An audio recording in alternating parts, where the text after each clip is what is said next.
is Betty Overton Fairclo, and my parents are buried here together.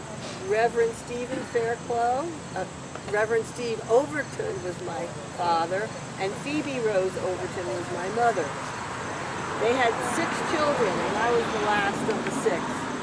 They came from Long Island. He was born there, and they made many trips to Chester. They enjoyed coming out here.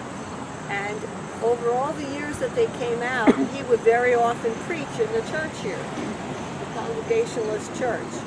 And they got to know him better and better and liked him. But for 10 years they went without a pastor. So one Sunday, the congregation fasted, and they prayed, and they fasted, and they prayed, and they're looking for direction of where to go and who to choose. And they finally chose my father, Reverend Overton. And when he took the position, they called him Priest Overton, which I found rather unusual. But when I read more information, I found out that apparently in those days they called the Presbyterian ministers priests, and that's why they called him Priest Overton. He worked for $200 a year back in those days. That's how much he got. And with some of his earnings, he bought property. He bought 6,000 acres over on North Road where it meets 24, part of the Bell Labs today.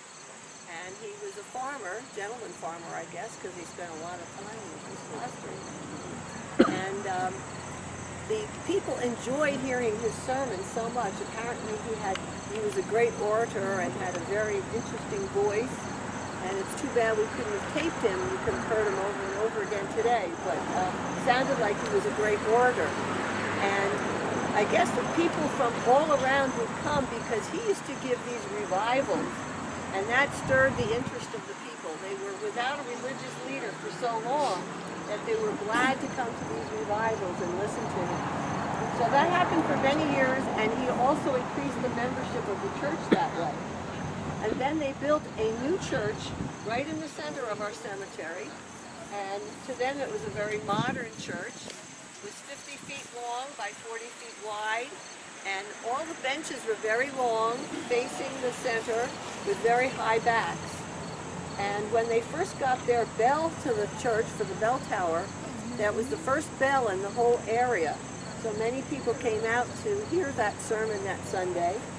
And they told the men, when we ring the bell, you better hold your horses because we don't want them to get spooked.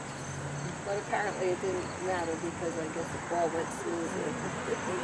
But he ended up preaching here for 30 years. Had his 6 children. They were raised here. I married one of the Fairclos, which are very popular in town. And that's pretty much all I know about him. Do you have any questions? Thank you. Thanks.